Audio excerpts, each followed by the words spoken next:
नमस्कार, आपण पाहत आहात YBN न्यूज मराठी। तुमचा आवाज बनेल आता तुमची ताकद। संघर्ष भालेराव फाउंडेशनवर गंभीर आरोप। अन्नधान्य किट व महिला मार्गदर्शन महिला बचत गटाच्या नावाखाली लाखोंची फसवणूक केल्याचा समोर आला आहे। महिलांना स्वावलंबनाचे स्वप्न दाखवत बचत गटाच्या नावाखाली अनेक महिलांची आर्थिक फसवणूक झाल्याचा गंभीर आरोप समोर आला आहे। संघर्ष भालेराव चॅरिटेबल फाउंडेशन मार्फत अन्नधान्य किट वाटप व महिला मार्गदर्शन कार्यक्रमाच्या नावाखाली लाखो रुपयांची आर्थिक उलाढाल आणि गैरव्यवहार झाल्याचा आरोप मंगल अशोक सोळशे या तक्रारदार महिलेने यावेळी YBN न्यूज मराठीशी बोलताना केला आहे।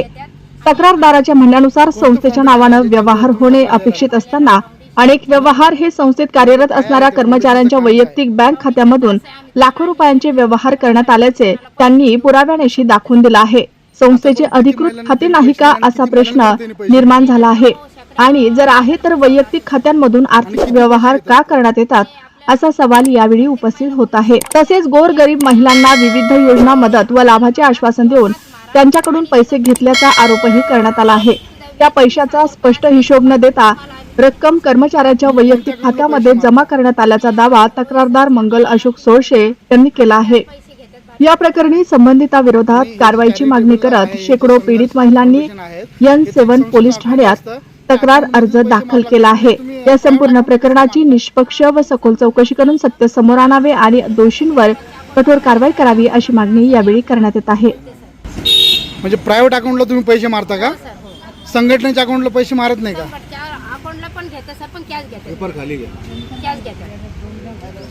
हे महिला सुमती सोबत आलेले आहे। किती महिलाची मुलाची फसवणूक झाली?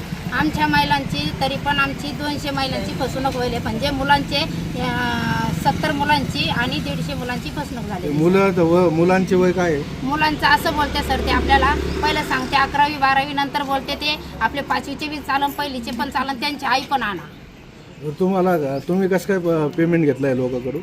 मी पेमेंट माझं पेमेंट तर घेतलंच नाही सर। नाही तुम्ही रोज तिथं कामाला होते सर, मला 10,000 रुपये महिन्यात देण्यात आला होता, पण तरी पण माझे 5 महिने झाले, मला जे काही पैसे देण्यात दिले नाही। काय असणार तुमची पुढची भूमिका जर तुम्हाला न्याय मिळाला नाही, इतक्या महिलांना जर न्याय मिळाला नाही, तुमची पुढची भूमिका काय असणार आहे? माझी एवढीच भूमिका आहे सर, गरजू महिला असतात आणि ते माझ्या घराकडे येतात, मला तोडफोड करतात, हे करतात। त्यांचं एकच म्हणणं असतं, कोणी सोनं नाणं मोडून, कोणी कामाला जाऊन, कष्टाचा पैसा असतो मुलांचा त्यांचा, तर ते घरच्याला बोलून सनी असं असं आपल्याला अन्न किट भेटते, चांगली सवलत आहे, आपण लग्नाला पैसे भेटणार आहे असं ते बोलून सनी घरच्याकडून पैसे घेऊन आणि माझ्याकडे देते सर 3,000 रुपये आणि त्यांना मीटिंग पण दाखवते, त्यांना फक्त अन्न किट देण्यात आली सर। तुम्हाला काय आमिष दाखवलं, त्यांनी काय देणार आहे? आम्हीच दाखवलं सर, तुम्हाला 1 लाखाचा चेक देऊ 10 जणीमध्ये आणि तुम्ही 10 जणीमध्ये लेडीजला सांगायचं काहीतरी उद्योग चालू करा। तुमची कशी भेट झाली यांची? मला हाफिज सांगितलं सर, एक महिला नाशी चालता चालता रिक्षा सांगितलं होतं, तिचं नाव पण मला माहीत नाही आहे, पण ती म्हणे असा सर संघर्षचा गट निघलेला आहे, संघर्ष भालेराव चॅरिटेबल फाउंडेशन। ते संघर्ष भालेराव सोबत तुमची मीटिंग झाली का? हो सर। काय म्हणाले ते?